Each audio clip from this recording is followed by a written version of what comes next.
Мэдээж хамгийн сүүлийн байдлаар Монгол банкнаас бас танилцуулсан банкнуудын заавал байлгах суурьдаас өөрчлөлт оруулсан байгаа. Гадаад их усрын тодорхой хэсгийг бас хамруулах энэ хүү шийдвэр нэлээд анхаарал татж байна. Тэгэхээр энэ шийдвэрийн бас гол зорилгыг та хэрхэн харж байгаа вэ?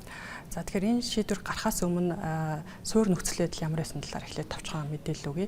Тэгэхээр банкуудын заавал байлгах нөөцөд Монгол банкнаас тогтоож болох дээд хязгаар бол 30% байдаг.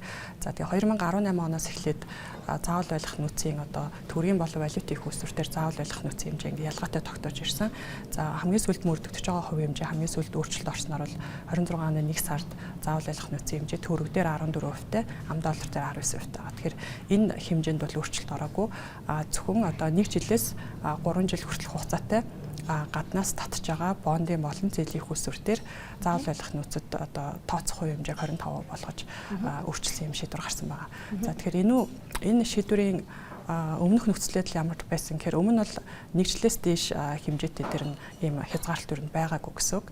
За тэгэхээр сүүлийн одоо 5-6 жилийн үзүүлэлтийг аваад үзэх юм бол 2020 оноос 23 он хүртэл банкуудын одоо нийт пассив буюу их усврийнх нь нэг 11-аас 12% орчим нь гаднаас татсан их усвар эзэлж байсан. За тэгээд сүүлийн 2 жил буюу одоо 24-25 онд ингээд нөхцөл байдлыг харахаар энэ хувь хэмжээ 20% болцсон байгаа гэсэн үг. Өөрөөр хэлэх юм бол 8%-аар юм нэмэгдсэн ийм суурь үзүүлэлттэй явж байсан гэсэн үг. За тэгэхээр энэ 20% гэдэг хэмжээ маань үнийн дүнгийн хувьд ер нь ямар хэмжээний их усрын асуудал яригдж байна. Тэгэхээр нийт одоо 4.1 тэрбум долларын асуудал яригдж байгаа. За энэс 1.3 тэрбум яг банкуудын олон улсын зах зээл дээрээс татсан бондын их усвар хамрагдаж байгаа гэсэн үг.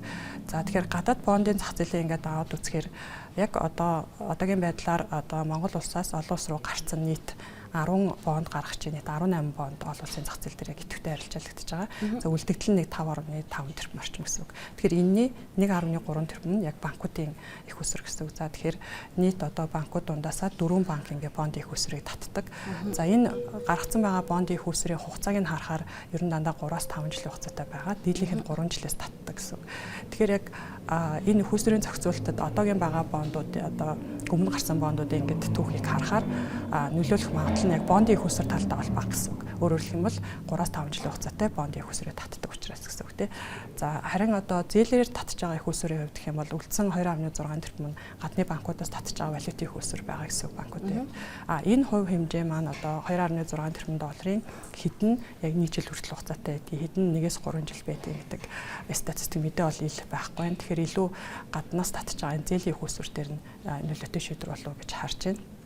За тэгэхээр Монгол банкны гаргаж байгаа энэ заавал байлгах нөөц төр хийсэн шийдвэрийн гол зорилго нь одоо энэ урьдчилж байгаа нөхцөл байдлуудаас ингээд үндэслээд үзэхээр хоёр одоо том зорилготой хийгдэж байгаа ажил болов гэж бодож байна. За нэгдүгээр болохоор одоо гадаад зах зээлийн буюу одоо геополитикийн одоо тодорхойгүй нөхцөл байдлын улмаас манай эдийн засаг руу орж ирэх одоо шокоос урьдчилан сэргийлэх арга хэмжээ авч байгаа гэсэн үг. За хоёрдугаар болохоор банкуудын одоо заавал байлгах нөөцөд өөрчлөлт оруулах замаар зээлийн олголтын хэмжээ, зээлийн хэтэлтийг хязгаарлах, за үүнээс улбаалаад импортын хэмжээ боглоод зээлийн хэтэлт бол импорт руугаа нэлээд маш чухал нөлөө үзүүлдэг. Импорт өндөр байна гэдэг маань гарах урсгал буюу одоо валютын ханш руу бас нэлээд нөлөө орж ирэх гэдэг. Тэгэхээр эцсийн дүндээ валютын одоо ханшийн тогтвортой байдлыг илүү хамгаалах, инфляцийг тогтвортой барих зорилттой төвшинлөөгөө хүргэх рүүгээ чиглэсэн ийм макро эдийн засгийн маш том хоёр зорилттой явж байгаа болов гэж бодож байна. Илүү одоо зээлийн төлөлтийг багасгах гэхээсээ илүү валютын ханш руугаа чиглэсэн арга хэмжээ гэж бодож байна. За тэгэхээр бас банкнуудын гадаад зах зээлээс татах богино хугацаат их усварт ийхүү өөрчлөлт оруулж өгснөөр эргээ банкны секторын ер нь хөрөх чадварт хэрхэн нөлөөлнө гэдэг хүлээлттэй бол.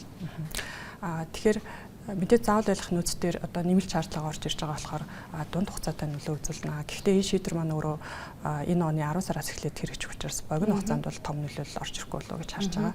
За нөгөө талаасаа эсрэгээрээ одоо Монгол банкны хувьд одоо гадаадын эдийн засгийн шок орж ирэхэд эргээд нөхцөлөө одоо сулруулах байдлаар энэ бафер авч хэрэгжүүлж байгаа тийм арга хэмжээ болохоор эргээд бараг эерэг нөлөө үзүүлэх болов гэж бодож байна дунд хугацаанд. За хэрэгжээд эхлэх юм бол бас магадгүй банкнуудын санхүүжилтийн өртгийг өсгөх гэдэг ч юм уу эрсдэл талаасаа хэрхэн харж байгаа бол зас зээлийн хүү болон санхүүжилтийн нөхцөлд ер нь хэрхэн нөлөөлөх юм бол.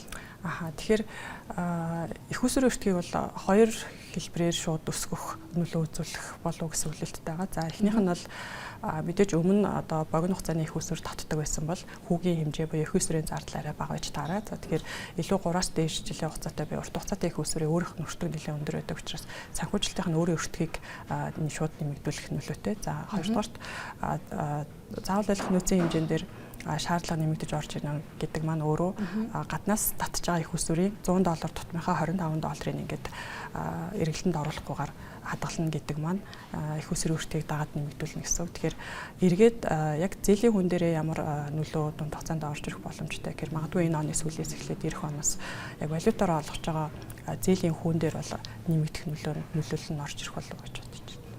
За хөрөнгөний зах зээлийн өнцгөөс аваад үзэх юм бол за банкнуудын их усүр татах бүтэц инхүү өөрчлөгдөж байгаа нь одоо бондын зах зээлийн хөрвөх чадвар болон бондын зах зээлд ямар боломжууд гаргаж ирэх вэ?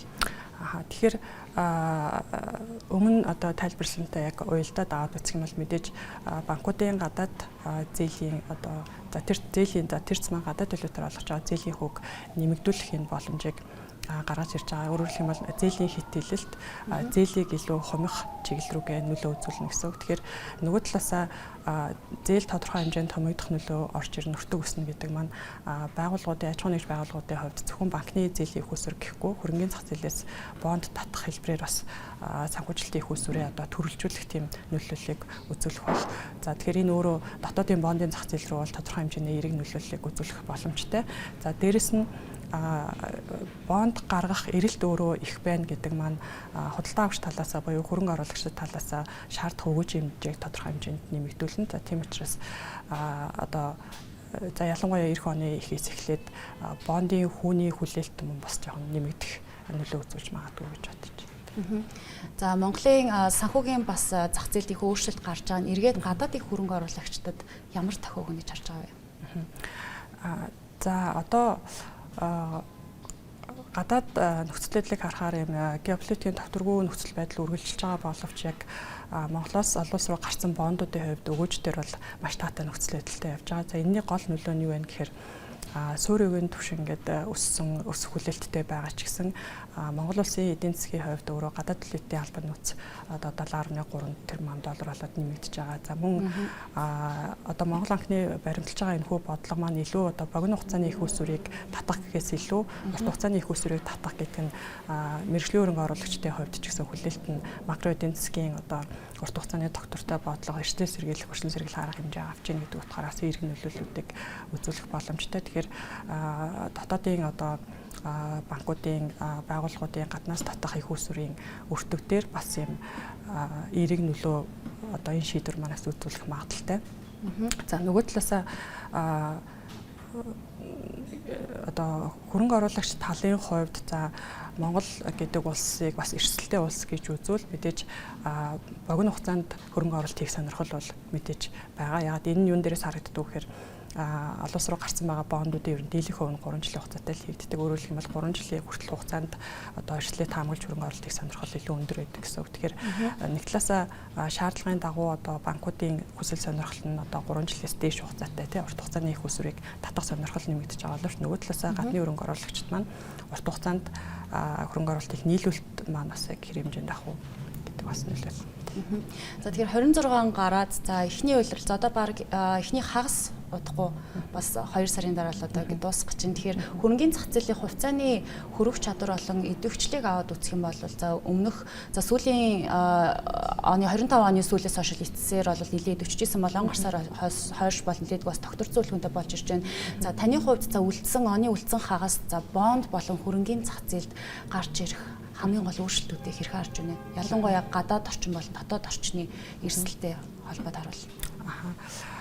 За гадаад орчны эрсдэлээр бол нөгөө суурьхүү өсөх эрсдэл хамгийн түрүүнд байж байгаа. Одоо газрын засны үнийн өсөлт одоо 95 орчим доллар төр одоо байж байна. Тэгэхээр энэ маань эргээд инфляц руу ирэх дарамт за зөрүүлээд одоо бодлогын хүү буюу Монгол банкнаас хэрэгжүүлж байгаа мөнгөний бодлого дээр мөнгөний хатуу бодлогоо үргэлжлүүлэх юм суурь нөхцөл болох. Тэгэхээр гол эрсдэл бол суурь хуугийн түвшин өндөр байх мөнгөний хатуу бодлого хэрэгжүүлэх. За энэний дам нөлөө бол санхүүгийн зах зээл рүүгээ нөлөөлөх гэдэг дээр гол эрсдэл явж байгаа. За боломж талаасаа гэвэл дөрөвний хэлдгээр хөрөнгөний зах зээл дээр бондын зах зээлийг дэмжих нөлөө үзүүлж болно. За одоогийн байдлаар он гараад ер нь Монголын хөрөнгөний зах зээлийн хөрөх чадварын хэмжээ маань өөрөө ямар вэ гэхээр өмнөх онтойгоо харьцуулахад арилжааны хэмжээ маань хувьцааны арилжаан дээр тэр бондын арилжаан дээр аль аль нь нэмэгдсэн үзүүлэлттэй байж байгаа. За одоо эхний 4 сарын байдлаар 280 орчим тэрбум төгрөгийн арилжаа жишээ нь Монголын хөрөнгөний бирж дээр хийгдсэн байгаа. Энэ нь бол өмнөх түрүүжлийн өмнөх үзүүлэлттэй харьцуулахад бол өссөн үзүүлэлт явж байгаа. За биржийн бус зах зээл дээр болон биржийн зах зээл дээр гарч байгаа нийт бондын хэмжээ маань 2025 онд жишээ нь 2.8 их 80 орчим төгрөг байсан. Тэгэхээр одоогийн байдлаар 4 сарын 30-ны байдлаар ахаар 1 их 80-ийн бонд шинээр гарсан байгаа. 1.1 их 80-ийн бонд шинээр гарсан байгаа гэсэн үг. Тэгэхээр илүү их төвчл бол өмнөх онтойгоо харьцуулахад өндөр. За хөрөх чадвар дээр ч гэсэн эерэг үзүүлэлтүүд гарсан байгаа. Шинэ бүтээгдэхүүний тал дээр таны зүгээс ямар байр суурьтай энэ магадгүй энэ он гарсаар ер нь шинэ бүтээгдэхүүнүүд хөрөнгөний бирж дээр гарах нь нэлээдгүй суларсан үзүүлэлттэй харагдаад байна. IPO хийхэд таатай бус орчинтой юм гэж хэлэх эсвэл үе нь одоогоор арай ирээгүй нэг харж байна уу? За IPO-ны хувьд 2025 онд шинэ IPO хийгдэггүй. За энэ онд мөн хийгдэггүй. Тэгэхээр IPO хийгдэхгүй байгаа яг гол шалтгаануудын нэг нь том компаниуд маань өөрөө хөрөнгөний зах зээл рүүгээ гарах сонирхол нэгдүгээрт бага байгаа дээ. За энэний гол шалтгаан нь хөрөнгө оруулагч талаасаа буюу нөгөө buy талдаа суурь нөхцөл байдал бүрдсэн юм уу? За хөрөх чадвар хангалттай биш байх юм биш үү? Гэдэг одоо суурь хүчин зүйл бас гол нөлөөлөд байгаа. Тэгэхээр одоо төрөмжийн компаниудын хөвчлөлтэй холбоотой бас ирээдүйд одоо эх жилээс жишээ нь хөрөнгөний зах зээл дээр бас нэмэлт IPO-нууд хийгдэх боломжийг бол бас харж байгаа л гэж бодож байна. За Монголын хөрөнгөний бирж дээр мөн адил одоо жилдээ гарах IPO-ны хэмжээг нэмэгдүүлэх, за арилжааны хэмжээг нэмэгдүүлэх талаар бас шатараалсан арга хэмжээнүүд ингээ аваа явж байгаа. За шинээр гарч байгаа бүтээгдэхүүнүүдийн хувьд он гараад нэлээд идэвхтэй байгаа бүтээгдэхүүн маань өөрөө бондын бүтээгдэхүүн, за тэг хөрөнгөөр баталгаажсан үнцаасан дээр бол нэлээд идэвхтэй шинэ үнцаас гаргалтууд явж байгаа. За ер нь секторын хувьд нь хараад үзэхээр өмнөх жилүүдэд бол за ялангуяа одоо санхүүгийн салбар тэр дундаа банкуд санхүүгийн байгууллагууд маань шинэ бонд гаргалт хөрөнгөөр баталгаажсан үнцаас гаргалтууд бол нэлээд идэвхтэй явагдаж байгаа. За одоо энэ оноос бол хумигдсан байгаа. За энэ маань эргээд яг энэ зээлийн их усүр дээр нь хязгаарлалт тавьж байгаа энэ бодлогуудтай нэлээд уялдаад бондын их усүр таталтан дээр бас хязгаарлалтууд орж ирсэн байгаа гэсэн. Өөрөөр хэлбэл илүү төрөмжийн оролцоотой байгууллагуудын бонд гаргалтаа одоо идэвхтэй байх төлөвтэй байж байна. За яг одоогийн байдлаар бас Өмнө Говь аймгийн бонд зарлагтай явж байгаа.